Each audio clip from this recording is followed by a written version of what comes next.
domingo en la tarde, Padre Santo, sino que el mundo entero conozca tu maravilloso Evangelio y que donde quiera que vayamos, Señor, tu Evangelio sea proclamado. Gracias por haberme dado este privilegio, Señor.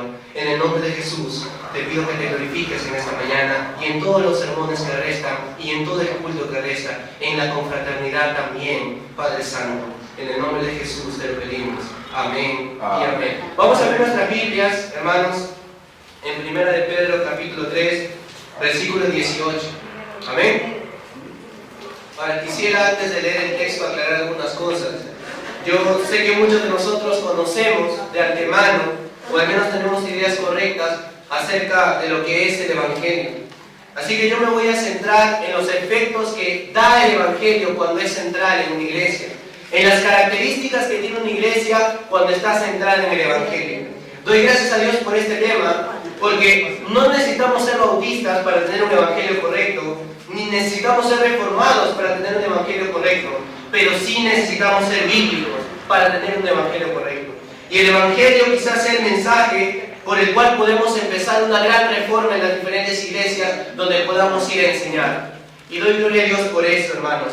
¿Sí? Aunque voy a hablar un poco acerca de la definición, no me quiero centrar mucho en eso, ya que todos nosotros, amados hermanos, sé que conocemos un poco acerca del Evangelio, porque es el mensaje que nos ha hecho ser transformados por el poder del Espíritu Santo.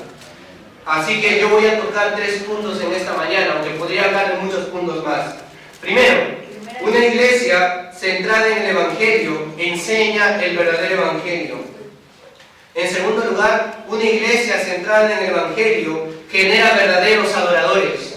Y en tercer lugar, una iglesia centrada en el Evangelio genera evangelistas. ¿Amén?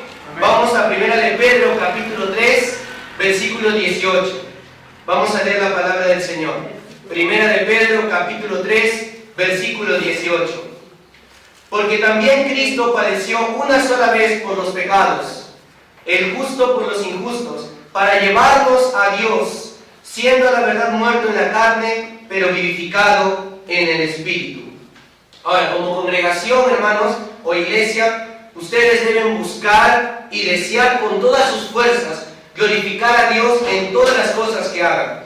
Más allá de toda actividad que organicemos, más allá de toda organización que realicemos, nosotros como miembros de la congregación que conocemos el verdadero Evangelio, debemos salir de cada culto gozosos y deseosos de poder predicar el Evangelio donde quiera que vayamos. Y quiero, hermanos, que en esta mañana, por favor, tomemos atención a estas cosas, porque de nada sirve tener correctas doctrinas si no está generando en nuestro corazón un gran deseo por glorificar a Dios en toda área de nuestra vida. Nosotros debemos buscar, y no solamente porque nos ordena Dios, sino porque anhelamos con todas nuestras fuerzas obedecer a nuestro Dios. Él ha creado en nosotros un corazón sensible a su palabra y nos ha revivido de nuestra muerte espiritual, de tal manera que nosotros, cuando escuchamos su voz y por amor, vamos y obedecemos lo que Él nos ordena. ¿Amén? Amén. Dice aquí, ahora empecemos con este texto. ¿Por qué me he empezado con este texto? Porque me parece que es un buen resumen acerca de lo que es el Evangelio. Hay muchos textos en la palabra del Señor con el que pudiera iniciar a predicar lo que es el Evangelio, pero este texto cautivó mi corazón. Quisiera compartirles en esta mañana acerca de este texto. Dice, porque también Cristo padeció una sola vez por los pecados, el justo por los injustos, para llevarnos a Dios. El Evangelio, en resumen, hermanos, es la obra de gracia y redención que Dios ha realizado a través de su Hijo Jesucristo. El apóstol Pedro aquí centra toda la obra de llevarnos a Dios a la persona de su Hijo Jesucristo, ¿sí? En su muerte, en su vida y en su resurrección, Jesús trajo la gracia y la redención y triunfó contra todos los enemigos que estaban contra él. La muerte, el pecado, Satanás y todo el mundo que iba contra Jesús, él triunfó y venció a sus enemigos. De modo que ya no tenemos condenación, sino que tenemos gozo eterno en la salvación del Señor. Gloria a Dios. Y el regalo más grande que Dios ha dado a través del Evangelio es que Él mismo se ha revelado a su pueblo de una manera más gloriosa que podemos ver en el Antiguo Testamento.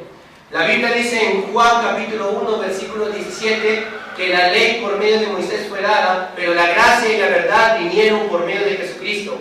Y Juan aclara eso en el siguiente versículo. A Dios nadie lo vio jamás. El unigénito Hijo lo ha dado a conocer. Y ahí nos está mostrando en qué sentido hay mayor gracia y en qué sentido hay mayor verdad en el Evangelio, en el nuevo pacto. En que Dios se ha mostrado a través de la persona de su Hijo. Así que en el Evangelio nosotros hemos recibido ese mensaje de salvación. Y aquí Pedro nos da características acerca de la muerte de Cristo, por la cual nosotros podemos ver el Evangelio. Jesús murió por nuestros pecados, pero aquí Pedro nos da algunas características importantes. Dice aquí, porque también Cristo padeció una sola vez por los pecados, el justo por los injustos, para llevarnos a Dios.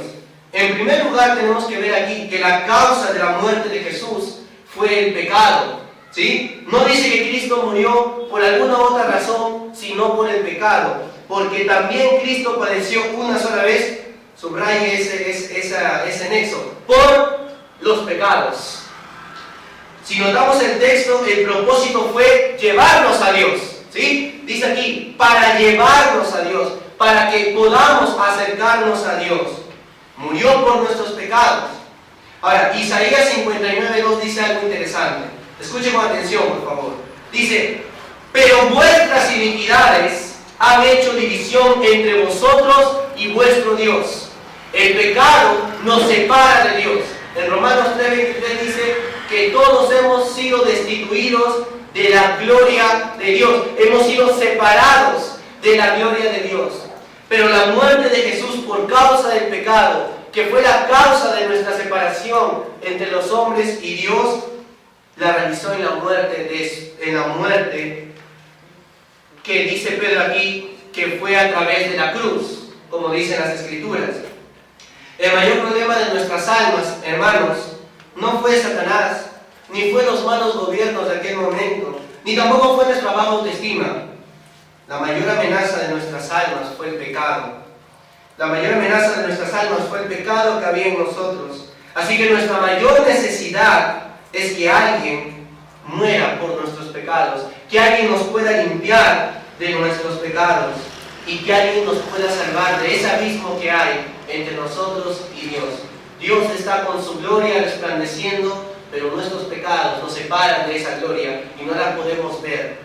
El Evangelio hace que Jesús nos lleve a Dios de tal manera que podamos ver su gloria y de tal manera que podamos vivir para su gloria. Por eso en Ezequiel capítulo 36 dice que Él dará aguas que limpiarán nuestro ser, porque para que nosotros podamos recibir un nuevo corazón, primero necesitamos ser limpiados de nuestro pecado, necesitamos ser limpiados de nuestra maldad, para que Dios pueda poner un nuevo corazón en nosotros y se produzca la regeneración en nuestras vidas. Pedro también dice que Jesús murió una sola vez. Dice aquí, porque también Cristo padeció una sola vez. No solamente está hablando de la cantidad de veces que Jesús murió, que murió una sola vez en cuanto a cantidad, sino que su muerte fue suficiente. No había necesidad de que Jesús muriera muchas veces. Creo que ustedes recuerdan el texto en Hebreos que dice que los sacerdotes de Leví tenían que sacrificar muchas veces para poder limpiar los pecados del pueblo. Pero Cristo necesitó morir una sola vez. Amén. Y fue suficiente para limpiar nuestros pecados. Amén. Gloria a Dios, hermanos. Así que no hay necesidad de más cosas.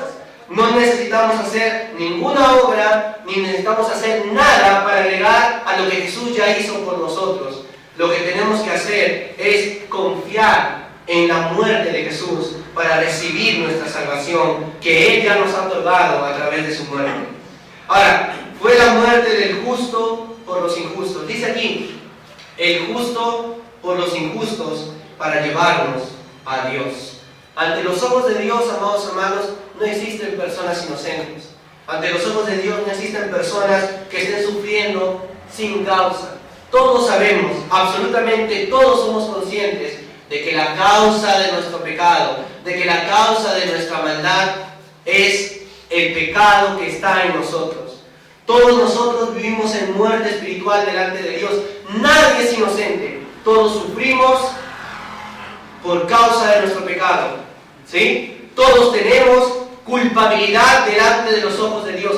Nadie, absolutamente nadie puede levantarse y decir que no merece lo que pasa. Todo lo que pasamos y todo lo que sufrimos es a causa de nuestra propia maldad y nuestra propia depravidad.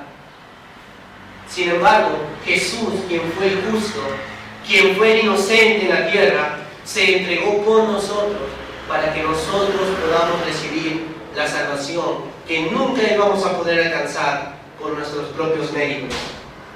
La palabra del Señor dice, vamos un momento a Romanos capítulo 3. Romanos capítulo 3, versículo 25. Romanos capítulo 3, versículo 25. Dice, a quien Dios puso como propiciación por medio de la fe en su sangre, para manifestar su justicia a causa de haber pasado por alto en su paciencia los pecados pasados, con la mira de manifestar en este tiempo su justicia, a fin de que Él sea el justo y el que justifica al que es de la fe en Jesús. Él fue la propiciación por nuestros pecados. Él fue el sacrificio que Dios puso en lugar de nosotros, a fin de que Él muriendo ratifique nuestra vida eterna. Él murió para que nosotros tengamos vida. Él sufrió para que nosotros podamos gozar de la presencia de Dios. Él se entregó por nosotros para que usted y yo podamos experimentar la salvación de nuestras almas, a fin de que Dios siga siendo justo y también el que justifica. Ahora, habría mucho que hablar de este texto, pero quisiera solamente centrarme en el tema de la propiciación. Él se entregó por ti y por mí para que nosotros podamos alcanzar a Dios. Por eso Hebreos 4:14, que también solemos cantar, dice que podemos entrar con confianza al trono de la gracia. Porque Cristo entró presentándose como sacrificio vivo para que nosotros podamos acceder. Así que acércate con confianza al Señor, porque Él ha pagado tus pecados, y aférrate a la cruz para que puedas acceder al trono de la gracia y recibas misericordia y gracia abundante. Gloria a Dios. Ahora, eso es algo muy breve acerca de lo que es el Evangelio, hermanos, y tardaríamos mucho por toda la eternidad hablando de lo que significa el Evangelio. Pero cuando comprendemos lo central, cuando comprendemos que el Evangelio no trata del hombre sino de Dios, cuando comprendemos que el Evangelio no trata de lo que tú has hecho por Dios, sino de lo que Dios ha hecho por ti, cuando comprendemos que el Evangelio es el punto de partida para que una iglesia pueda conocer verdaderamente a Dios, entonces Dios comienza a hacer una obra en la iglesia. Una vez un amigo me dijo, no veo nada de extraordinario en que tú abras tu Biblia y la leas. No veo nada de extraordinario en que tú hables con Dios y le digas, Dios, ayúdame en esto, en aquello. No veo nada de extraordinario en las palabras que tú dices. Son palabras como cualquiera, y si yo me aprendiera de memoria lo que tú dices, yo también lo podría repetir. ¿Dónde está entonces lo extraordinario? Le cité Juan capítulo 1, versículo 8. El viento sopla donde quiere, mas no sabes ni de dónde viene ni de dónde va. Así es todo aquel que es nacido del Espíritu. No se trata de que tú veas lo extraordinario, sino se trata de que tú observes, no con tu mirada, sino con tu vida y con mi vida, lo extraordinario que Dios está haciendo. Aunque el viento no lo puedo ver, lo puedo percibir. Igualmente en nuestras vidas. Iglesia, hermanos, todos ustedes escuchen esto. No se trata de lo que estemos viendo físicamente, sino de lo que Dios ya está haciendo dentro de nosotros. De eso se trata nuestra fe. Cuando comenzamos a hacer al Evangelio el centro de la vida de la iglesia, Dios comienza a hacer cosas extraordinarias en todos nosotros. Dios comienza a moverse de una manera gloriosa con nosotros, y en nosotros, y en la iglesia. La iglesia no fue puesta al mundo para que el mundo aplaste a la iglesia. La iglesia fue puesta al mundo para que la iglesia aplaste al mundo. Ahora, no es eso en un sentido político ni social, sino en un sentido espiritual. El mundo ya está vencido. 1 de Juan 5:7. El mundo ya ha sido vencido por medio de Jesús. Nosotros tenemos que abrazar la victoria y salir al mundo a proclamar la victoria que ya hemos alcanzado. Recordando una cosa importante, que el Evangelio tiene dos significados. Primero, que es una buena noticia. Y segundo, que es una noticia de victoria. Ambas cosas están presentes. Jesús da la buena noticia al mundo de la salvación y también da la buena noticia al mundo de que Él ha vencido lo que el mundo no ha podido vencer por sus propias fuerzas. Así que, hermanos, cuando dejamos que el Evangelio sea el centro de nuestras iglesias, Dios comienza a producir efectos en las iglesias. Así que evaluemos cómo estamos tomando el Evangelio en nuestras vidas. El primer efecto que vemos es que una iglesia que está centrada en el Evangelio hace el Evangelio el centro de su predicación en todos los sentidos. Ahora, yo no estoy diciendo con esto, aunque es parte de eso, que nosotros tengamos que tener un culto evangelístico todos los domingos en la noche o en la mañana o en la tarde. Tampoco estoy diciendo de que cada predicación que hay en la iglesia tiene que acabar necesariamente con una predicación del Evangelio en un sentido evangelístico hacia los pecadores, aunque puede pasar y ocurre siempre que predicamos. Estoy hablando principalmente en que el Evangelio hará que los miembros de la iglesia, cuando está centrada en la iglesia, hará que los miembros de la iglesia no vean al Evangelio solamente como un medio de conversión, sino también para toda su vida cristiana y para toda la eternidad misma. Dios te fortalece a ti a través del Evangelio. Y si hemos dejado el Evangelio como solamente el medio para convertir personas y no estamos predicándonos el Evangelio todos los días de nuestra vida, entonces nosotros hemos perdido el enfoque de la centralidad del Evangelio en nuestras vidas.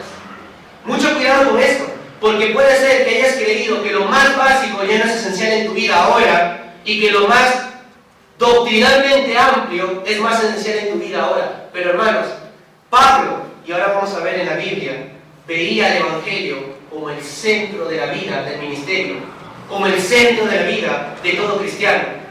Vamos a 2 de Timoteo capítulo 2, versículo 8. 2 de Timoteo capítulo 2, versículo 8. 2 de Timoteo capítulo 2, versículo 8. Dice el versículo 8 así: acuérdate de Jesucristo, del linaje de David, resucitado de los muertos, conforme a mi Evangelio. Ahora, puede ser que alguien diga, seguramente le está diciendo a Timoteo que se acuerde de predicar de esto, pero quiero que te des cuenta del contexto. Versículo 1: tú pues, hijo mío, esfuérzate en la gracia que es en Cristo Jesús. Ese capítulo trata de una motivación de Pablo para que Timoteo siga el ministerio sufriendo penalidades como un buen soldado de Jesucristo. Y Pablo le dice a Timoteo: acuérdate de Jesucristo, del linaje de David, resucitado de los muertos, conforme a mi Evangelio. Le está diciendo Timoteo: cuando sufras penalidades en el ministerio, cuando padezcas por causa de la verdad, acuérdate del Evangelio. Cada vez que veas que las cosas te están yendo mal, humanamente hablando, cada vez que veas que todos se levantan contra ti, en tu trabajo, en tu colegio, en tu universidad, en tu centro de estudio o en tu propia familia, acuérdate de Jesucristo. Acuérdate del Evangelio. Es lo que le dice Timoteo aquí. Sufre penalidades como buen soldado, pero no te olvides de tu general. Es lo que decía Julio sobre este texto. Hermanos, el Evangelio no solamente es para ir y anunciar al mundo que debe convertirse, sino para que tú recuerdes cuáles son tus motivaciones de estar en este momento aquí y de seguir este camino. El que pone la mano en el arado y mira para atrás no es digno de mí, dice el Señor. Nosotros tenemos que poner nuestra mirada en Jesucristo, el autor y el consumador de nuestra fe. Pero cuando el Evangelio se vuelve solo un mensaje para el mundo y ya no para la iglesia poco a poco se va deshidratando, poco a poco se va apagando. Ya los cultos se vuelven meramente cumplimiento, salida, entrada y se acabó. No hay un recordatorio de la vivencia de nuestra salvación en el Evangelio. Pablo no perdió la vida en esto. Y Pablo le dijo a Timoteo, acuérdate de Jesucristo, del linaje de David, resucitado de los muertos conforme a mi Evangelio. Si tú realmente quieres motivarte, mira a Jesucristo y predícate otra vez el Evangelio. Y recuerda por qué estás aquí en esta mañana. Otro texto para ver está en Primera de Pedro, capítulo 3. Primera de Pedro, capítulo 3, versículo 21.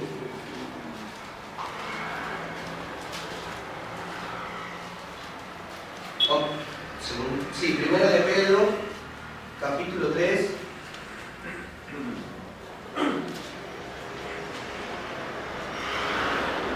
Perdón, capítulo 2, versículo 21 al 23.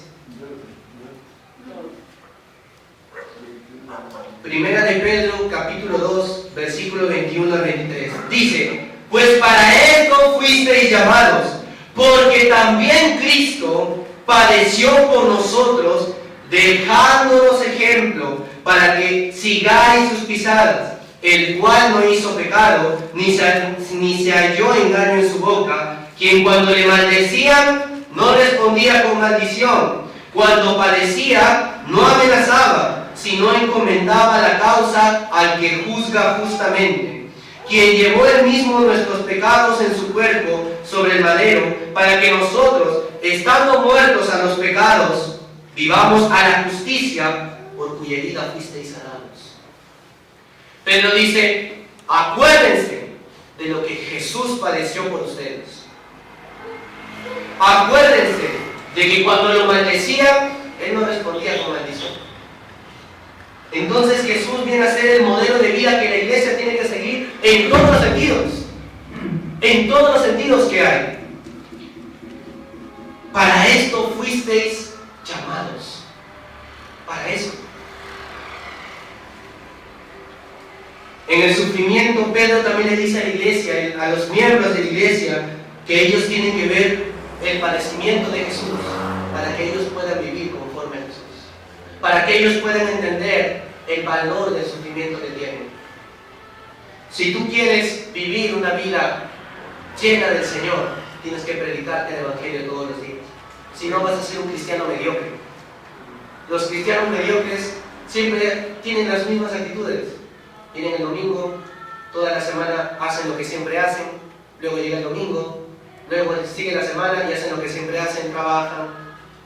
Y cuando se les presenta la oportunidad de predicar el Evangelio, siempre dicen, no, ya, alguien más vendrá. No, yo no soy llamado para eso. Hermanos, acuérdate de Jesucristo.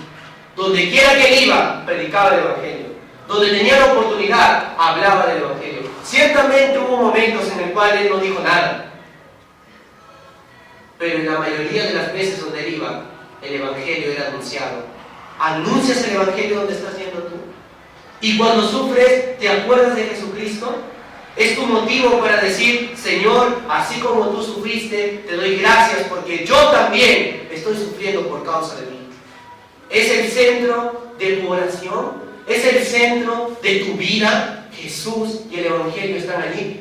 Hermanos, si estamos en una iglesia centrada en el Evangelio, debe ser el Evangelio también el centro de nuestras vidas. El Evangelio nos recuerda lo que fuimos, lo que somos y también lo que seremos. Nacimos por el poder del Evangelio y vivimos por el poder del Evangelio también. Gloria a Dios, hermanos. El segundo punto es que una iglesia centrada en el Evangelio genera verdaderos adoradores. Vamos al Salmos capítulo 63. Salmos capítulo 63.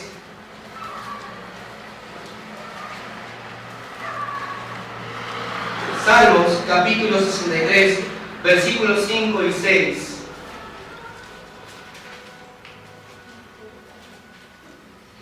Dice, como de meollo y de grosura será saciada mi alma, y con labios de júbilo te alabará mi boca, cuando me acuerde de ti en mi lecho, cuando medite en ti en las vigilias de la noche. Ahora, ustedes se pueden preguntar, ¿y qué tiene que ver eso con el Evangelio, hermano? Quiero que leamos el siguiente versículo. Porque has sido mi socorro. Y así en la sombra de tus alas me regocijaré. El salmista alabó a Jehová porque Jehová fue su salvación. ¿Sí? El salmista muestra que recuerda la obra de Dios, y la obra de Dios lo llevaba a la adoración, a la alabanza. Dice, con labios de júbilo te alabará mi boca. A veces olvidamos la relación entre el Evangelio y la adoración, pero una iglesia que tiene el Evangelio centrado en su localidad congregacional, la alabanza va a fluir constantemente. La alabanza va a ser algo natural en el corazón. A veces somos tan limitados en nuestra adoración que no disfrutamos del culto congregacional, del día del Señor. Decimos que es el día del Señor, pero nos comportamos como si fuera el día más aburrido de todos. Nos comportamos como si fuera el día más común de todos. Ciertamente es día de reposo, hermanos, pero en el día de reposo, digamos como el salmista, y con labios de júbilo te alabará mi boca. Nosotros tenemos que volver a la adoración, porque la adoración es nuestro banquete como cristianos.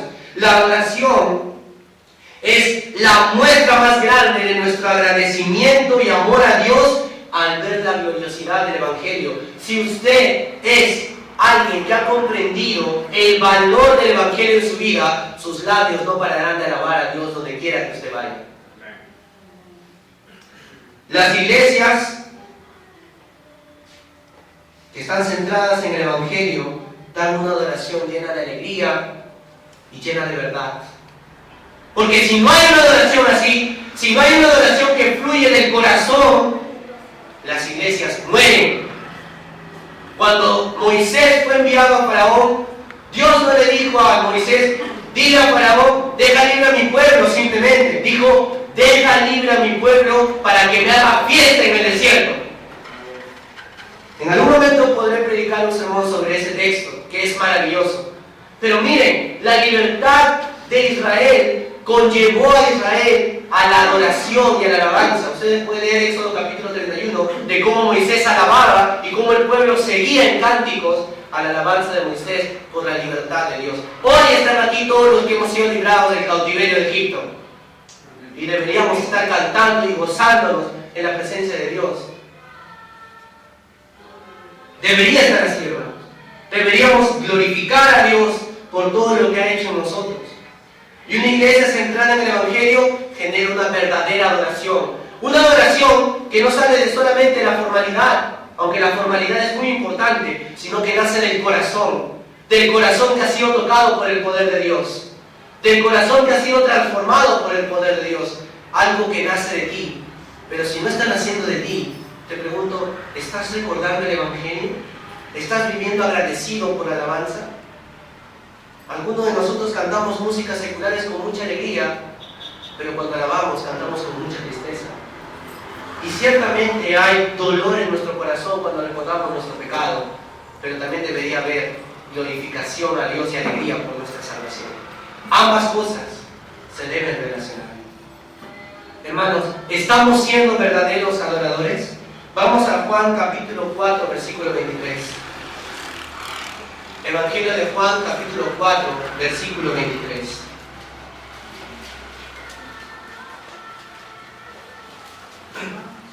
Juan capítulo 4, versículo 23.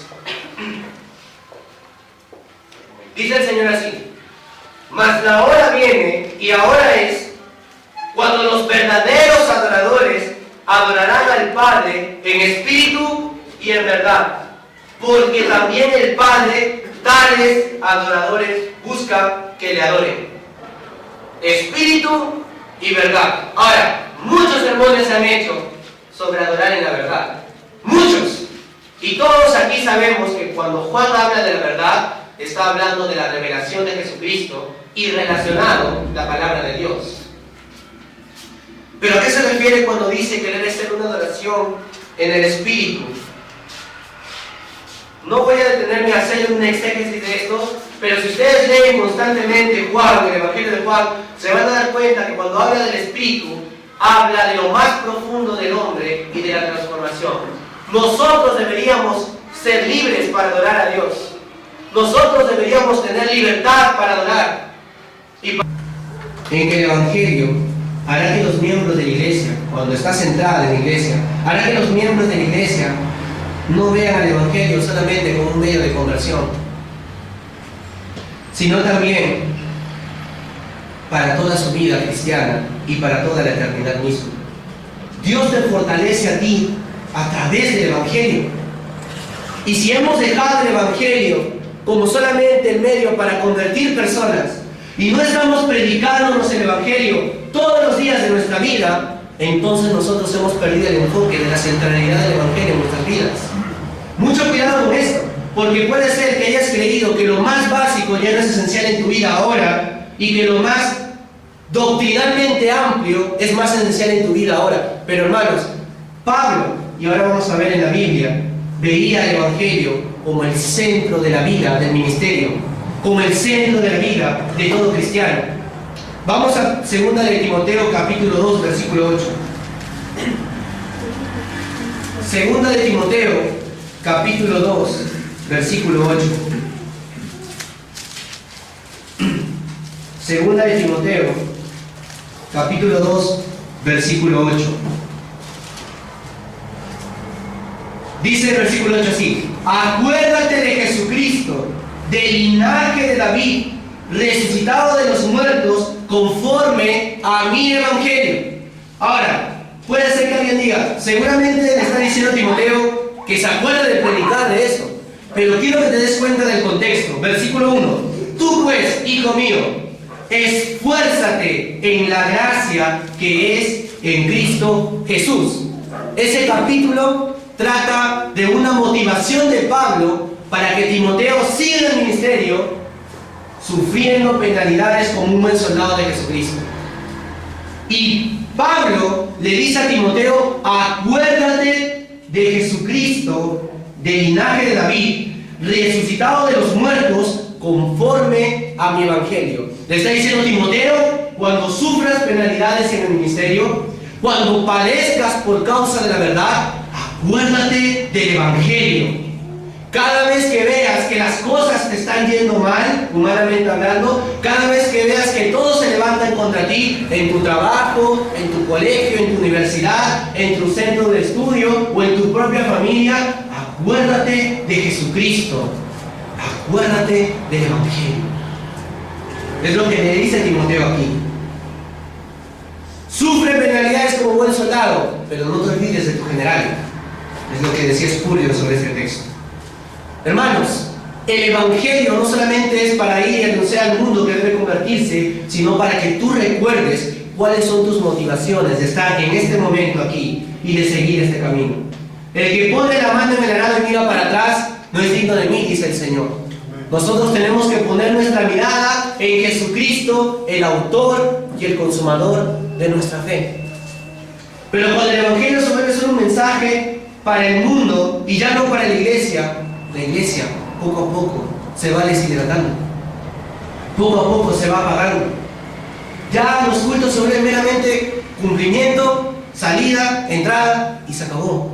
No hay un recordatorio de la vivencia de nuestra salvación en el evangelio. Pablo no perdió la mira en esto, y Pablo le dijo a Timoteo: acuérdate de Jesucristo, del linaje de David, resucitado de los muertos, conforme a mi evangelio. Si tú realmente quieres motivarte, mira a Jesucristo y predícate otra vez el evangelio y recuerda por qué estás aquí en esta mañana. Otro texto para ver está en 1 de Pedro capítulo 3. 1 de Pedro capítulo 3 versículo 20.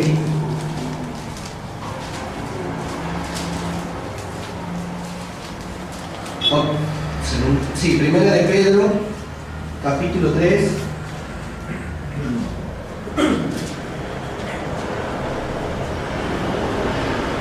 capítulo 2 versículo 21 al 23. Primera de Pedro capítulo 2 versículo 21 al 23 dice: pues para esto fuisteis llamados, porque también Cristo padeció por nosotros, dejándonos ejemplo para que sigáis sus pisadas, el cual no hizo pecado, ni se halló engaño en su boca, quien cuando le maldecían no respondía con maldición, cuando padecía no amenazaba, sino encomendaba la causa al que juzga justamente, quien llevó él mismo nuestros pecados en su cuerpo sobre el madero, para que nosotros, estando muertos a los pecados, vivamos a la justicia, por cuya herida fuisteis sanados. Pero dice, acuérdense de lo que Jesús padeció por ustedes. Acuérdense de que cuando lo maldecía, Él no respondía con maldición. Entonces Jesús viene a ser el modelo de vida que la iglesia tiene que seguir en todos los sentidos.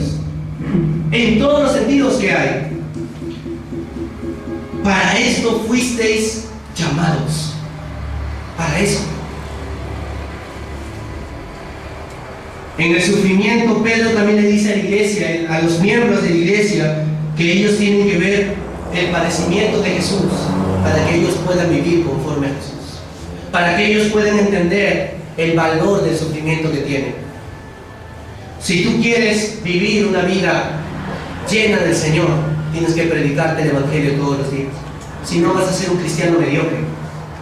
Los cristianos mediocres siempre tienen las mismas actitudes. Vienen el domingo, toda la semana hacen lo que siempre hacen, luego llega el domingo, luego sigue la semana y hacen lo que siempre hacen, trabajan. Y cuando se les presenta la oportunidad de predicar el Evangelio, siempre dicen, no, ya, alguien más vendrá. No, yo no soy llamado para eso. Hermanos, acuérdate de Jesucristo. Donde quiera que él iba, predicaba el Evangelio. Donde tenía la oportunidad, hablaba del Evangelio. Ciertamente hubo momentos en el cual él no dijo nada. Pero en la mayoría de las veces donde él iba, el Evangelio era anunciado. ¿Anuncias el Evangelio donde estás yendo tú? Y cuando sufres, ¿te acuerdas de Jesucristo?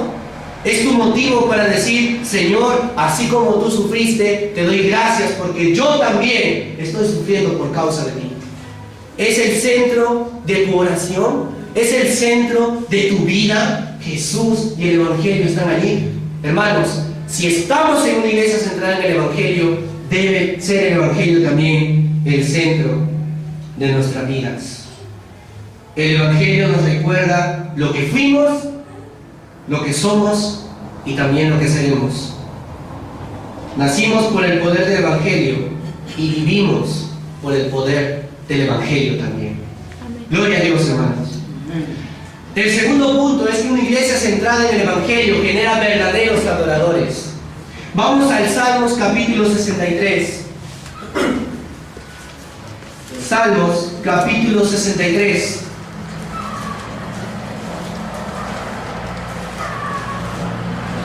Salmos capítulo 63, versículos 5 y 6.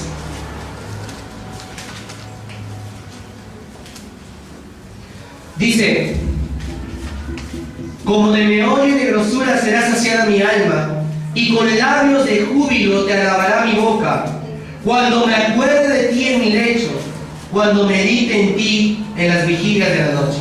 Ahora, ustedes se pueden preguntar, ¿y qué tiene que ver eso con el Evangelio, hermano? Quiero que leamos el siguiente versículo. Porque has sido mi socorro, y así en la sombra de tus alas me regocijaré. El salmista alabó a Jehová porque Jehová fue su salvación. ¿Sí? El salmista muestra que recuerda la obra de Dios, y la obra de Dios lo llevaba a la oración, a la alabanza. Dice, con labios de júbilo te alabará mi boca. A veces olvidamos la relación entre el Evangelio y la adoración, pero una iglesia que tiene el Evangelio centrado en su localidad congregacional, la alabanza va a fluir constantemente. La alabanza va a ser algo natural en el corazón. A veces somos tan limitados en nuestra adoración que no disfrutamos del culto congregacional, del día del Señor. Decimos que es el día del Señor, pero nos comportamos como si fuera el día más aburrido de todos. Nos comportamos como si fuera el día más común de todos. Ciertamente es día de reposo, hermanos, pero en el día de reposo, digamos como el salmista, y con labios de júbilo te alabará mi boca. Nosotros tenemos que volver a la adoración, porque la adoración es nuestro banquete como cristianos. La adoración Es la muestra más grande de nuestro agradecimiento y amor a Dios al ver la gloriosidad del Evangelio. Si usted es alguien que ha comprendido el valor del Evangelio en su vida, sus labios no pararán de alabar a Dios donde quiera que usted vaya. Las iglesias que están centradas en el Evangelio dan una adoración llena de alegría y llena de verdad. Porque si no hay una adoración así, si no hay una adoración que fluye del corazón, las iglesias mueren. Cuando Moisés fue enviado a Faraón, Dios no le dijo a Moisés, dile a Faraón, deja libre a mi pueblo, simplemente. Dijo, deja libre a mi pueblo para que me haga fiesta en el desierto. En algún momento podré predicar un sermón sobre ese texto, que es maravilloso.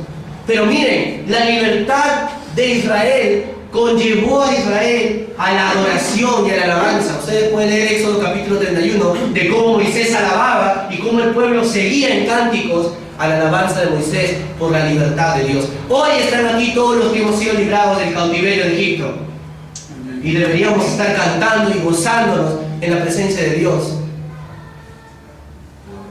Debería ser así, hermanos. Deberíamos glorificar a Dios por todo lo que ha hecho en nosotros. Y una iglesia centrada en el Evangelio genera una verdadera adoración. Una adoración que no sale de solamente la formalidad, aunque la formalidad es muy importante, sino que nace del corazón que ha sido tocado por el poder de Dios, del corazón que ha sido transformado por el poder de Dios, algo que nace de ti. Pero si no está naciendo de ti, te pregunto, ¿estás recordando el Evangelio? ¿Estás viviendo agradecido por la alabanza? Algunos de nosotros cantamos músicas seculares con mucha alegría, pero cuando alabamos cantamos con mucha tristeza. Y ciertamente hay dolor en nuestro corazón cuando recordamos nuestro pecado, pero también debería haber glorificación a Dios y alegría por nuestra salvación. Ambas cosas se deben relacionar. Hermanos, ¿estamos siendo verdaderos adoradores? Vamos a Juan capítulo 4, versículo 23. Evangelio de Juan capítulo 4, versículo 23.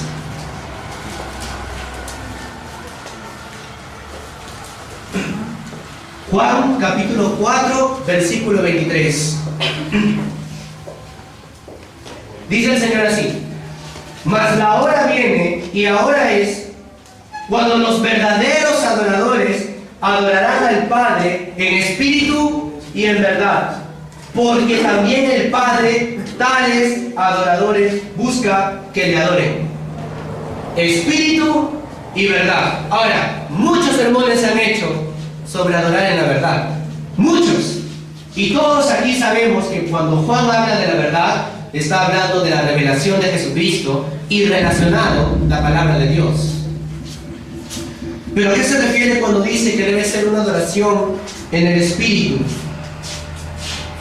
No voy a detenerme a hacer una exégesis de esto, pero si ustedes leen constantemente Juan, el Evangelio de Juan, se van a dar cuenta que cuando habla del Espíritu, habla de lo más profundo del hombre y de la transformación. Nosotros deberíamos ser libres para adorar a Dios. Nosotros deberíamos tener libertad para adorar y para alabar a Dios en todo momento. Una adoración profunda y viva es una adoración en el Espíritu. Porque todos los que hemos sido redimidos por el poder de Dios tenemos vida en el Señor. Y deberíamos tener libertad para adorar. No se trata de adorar con griterías, ni se trata de adorar con cánticos estridentes, sino con un corazón deseoso de recibir la presencia de Dios. Y nosotros tenemos que buscar eso, porque tales adoradores el Padre busca que le adoren. No dejes que tu adoración muera. Canta de alegría y gózate en la salvación del Señor. Y di con el salmista lo que dice el salmista en el Salmos capítulo 31, versículo 7. Déjame leerlo, por favor. Versículos 7 y 8. Dice: me gozaré y alegraré en tu misericordia, porque has visto mi aflicción. Has conocido mi alma en las angustias. No me entregaste en mano del enemigo. Pusiste mis pies en lugar espacioso. me gozaré y alegraré en tu misericordia. Una iglesia centrada en el Evangelio, entonces, es una iglesia que tiene verdaderos adoradores. Y ustedes, hermanos, que han conocido el Evangelio verdadero, porque lo sé de corazón, que se les ha explicado, deberían ser verdaderos adoradores. Cantar de alegría en las calles, cantar de alegría donde vayan, en sus casas, alabar a Dios y decir, me gozaré y alegraré en tu salvación, porque tú has visto mi angustia. Ese debería ser nuestro corazón, y deberíamos estar gozosos de eso. Ahora, antes de proseguir al tercer punto, y ya para terminar, quisiera agregar una cosa a lo que he dicho sobre la adoración. Ciertamente la adoración parte de la comprensión y el agradecimiento.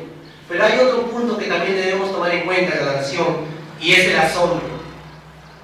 El asombro el asombro produce admiración y adoración. Cuando a un niño pequeño yo le muestro algo sorprendente, algo que nunca había visto, el niño se asombra. ¡Wow! No puedo creerlo, jamás había visto eso. Recuerdo que cuando a mis primas les mostré en qué consistía el cerillo, en la punta del cerillo, ellas se emocionaron. Nunca había sabido eso. Y tú has conocido a un Dios muy grande. ¿Cuál debería ser tu actitud entonces cuando te digo que Dios está aquí? Dios está aquí, yo no lo sabía.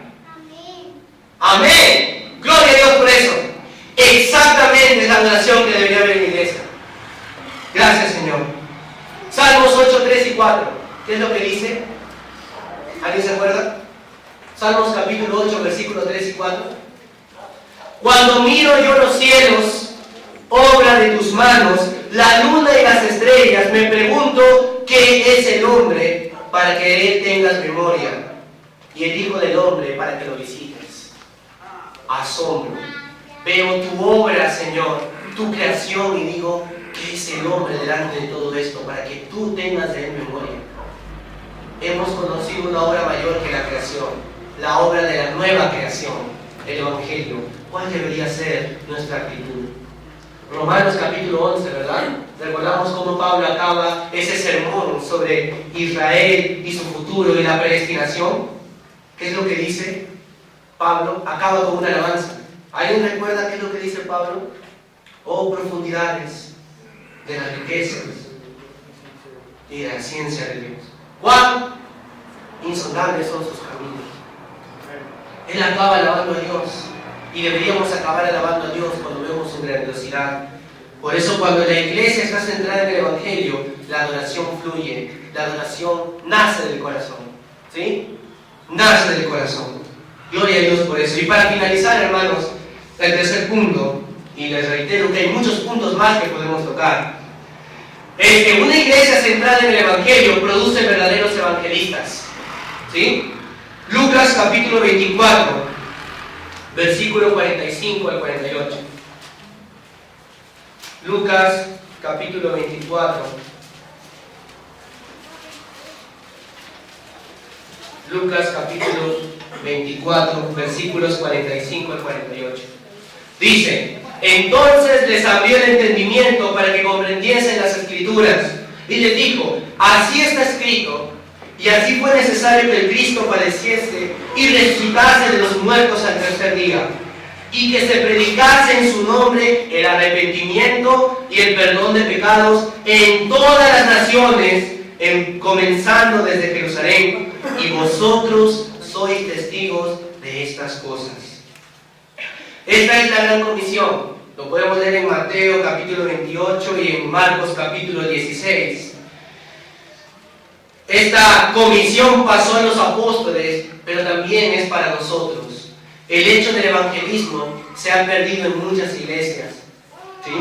Es una gran realidad que el evangelismo no es algo que nace de los miembros de las iglesias ahora, como lo fue en un tiempo, en el Gran Despertar, en el tiempo de Jonathan Edwards, de George Whitefield, donde el evangelismo era constante en la iglesia, pero ahora se ha perdido. La gente ha puesto un cliché que el mundo nos ha promocionado. ¡Qué vergüenza! ¿Qué dirán? ¿Qué pensarán las personas?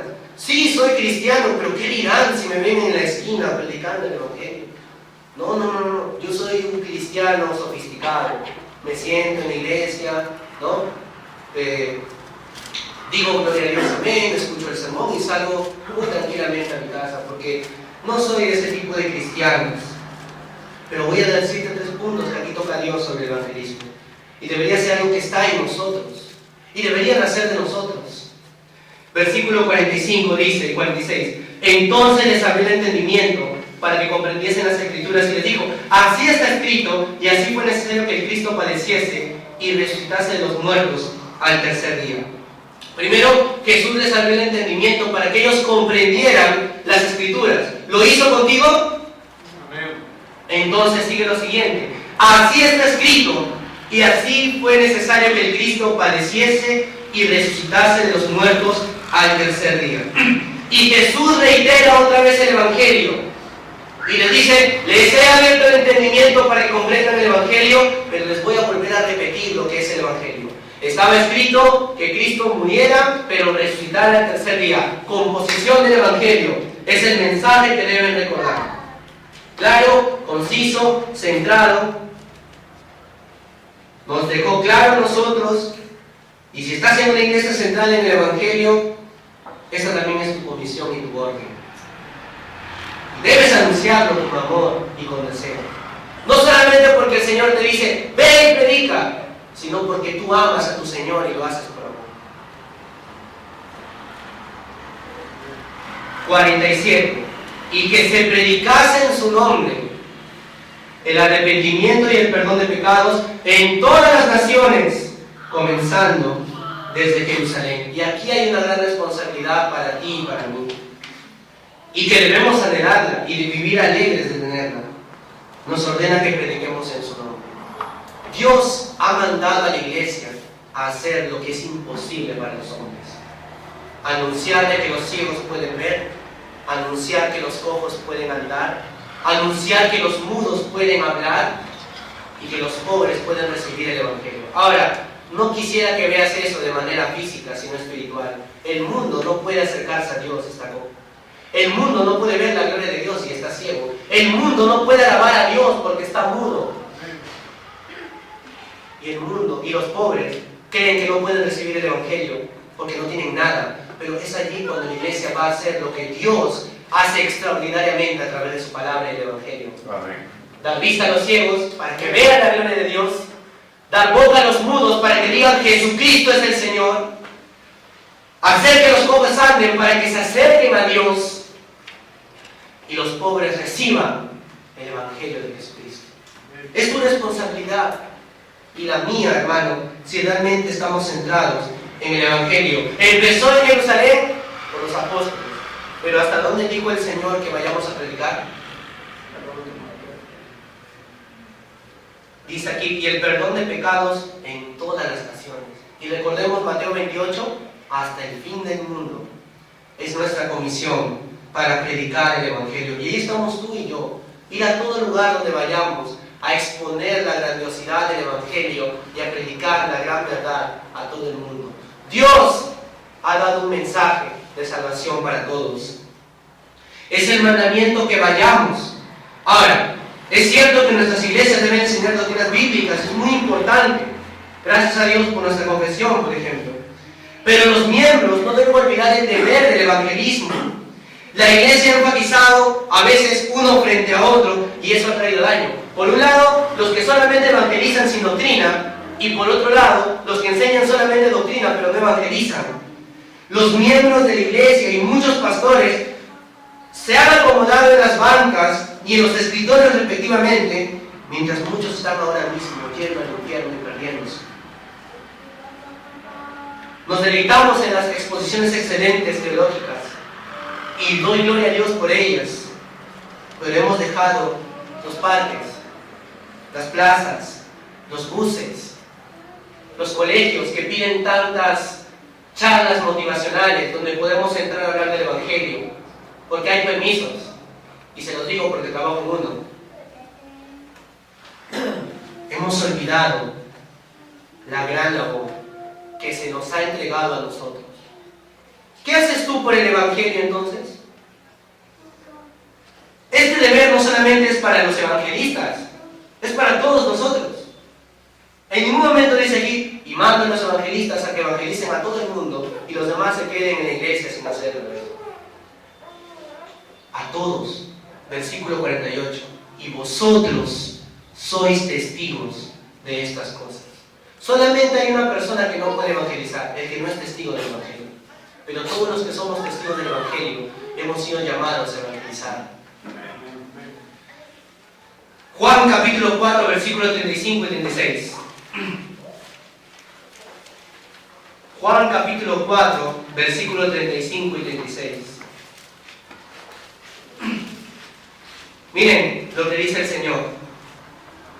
¿No lo decís vosotros, aún faltan 4 meses para que llegue la siega? He aquí os digo, alzad vuestros ojos y mirad los campos, porque ya están blancos para la siega. Y el que siega recibe salario y recoge fruto para vida eterna, para que el que siembra goce juntamente con el que siega. Los campos ya están blancos para la siega, hermano. La victoria ya ha sido dada. La cruz ratificó la victoria y la resurrección confirmó para siempre el triunfo de nuestro Rey, sacerdote y Señor. ¿Y qué haces tú frente a esa victoria? Voy a decir algo, pero no quiero que lo tomen de una manera grosera. ¿Cuánta teología tú vas a dar al mundo? Porque el mundo necesita la teología que muestra un Dios verdadero. Pero la iglesia se ha encerrado. Ahora es hora de que salgan, hermanos, de que salgamos y gocemos con los que sembraron, con los que dieron su vida por la fe, con los que esperaron la promesa bienaventurada en el antiguo pacto, con los que murieron en el nuevo pacto por causa del cristianismo, con los que sirvieron en la reforma para que tengamos esta palabra bendita en nuestras manos, con los que durante el siglo XVIII predicaron el Evangelio contra el imperialismo romanista que impregnaba todo el mundo. Y ahora en esta libertad que tenemos, antes de que venga la gran persecución contra nosotros, aprovechemos para predicar el Evangelio al mundo, para que goces juntamente con el que ha sembrado. Para que sigas la línea de los grandes hombres de Dios que han sembrado y tú puedas cegar y digas, gloria a Dios, porque estoy gozando con aquel que ha sembrado. A eso te ha llamado el Señor. No a desperdiciar tu vida en buscar cosas de este mundo. No a desperdiciar tu vida buscando cosas que pierdes cuando mueres. Y ustedes son testigos de estas cosas. Mira esto. Has oído muchas buenas razones para despertar al evangelismo, hermano. Pero la mayor razón es que tú eres testigo de esas cosas. No tienes excusa. Y si tú callas, Ezequiel capítulo 18, tú serás culpable de la sangre de esas personas. Ahora, hay muchas excusas que podemos dar. Voy a dar dos nada más y de ahí cerraré mi sermón. Hay algunos que dicen, Dios llama a diferentes ministerios y el mío no es el evangelismo. ¿En serio? Pablo era apóstol y maestro y predicaba el evangelio. Hechos capítulo 17, versículo 16, dice que Pablo se enardecía por la idolatría que había en Atenas y comenzó a predicar el evangelio. Felipe era diácono, tenía que estar en la iglesia sirviendo y sin embargo predicó el evangelio. Timoteo era pastor y Pablo le dice en 2 Timoteo 4:5, haz obra de evangelista. Entonces, ¿cuál es la discusión por qué ministerio tengo y que yo no puedo hacer eso? Es triste, hermanos, es triste ver tantas personas con tanto conocimiento que no predican el evangelio. Otros dicen, deja que el Señor te guíe y te muestre en qué momento debes predicar. Jesús ya lo dijo, ¿no? Los campos están blancos para la siega. O sea, ahora es el momento. Ahora. Haz obra de evangelista. Cumple tu ministerio, hermano. Si Dios te da tiempo, aprovecha el tiempo para el evangelismo. Ahora, la consecuencia de esto sería hablar de las misiones, pero lo hablaremos en otro momento. Yo quisiera terminar con una reflexión. El mundo necesita de Jesús. Pero no un Jesús que nos salve de enfermedades ni le solucione los problemas económicos, sino un Jesús que transforme lo que realmente el mundo no puede transformar, su muerte espiritual, con el poder del Evangelio. Y aunque conocemos la doctrina de la predestinación, y aunque conocemos la depravación del hombre, y aunque conocemos la teología de los pactos, y todo lo concerniente a eso, el Evangelio traspasa como una lanza al mundo y muestra que hay un camino de salvación a través de Jesús. ¿Estás dispuesto entonces a hacer lo que debes hacer? Deja de perder el tiempo y comienza a hacer la obra a la que Dios te ha llamado a hacer. No pongas excusas para que goces juntamente con el que has sembrado. Vamos a ponernos de pie para orar.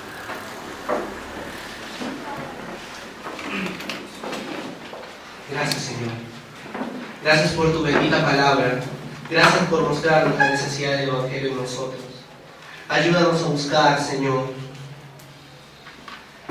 en ti todas las cosas que necesitamos.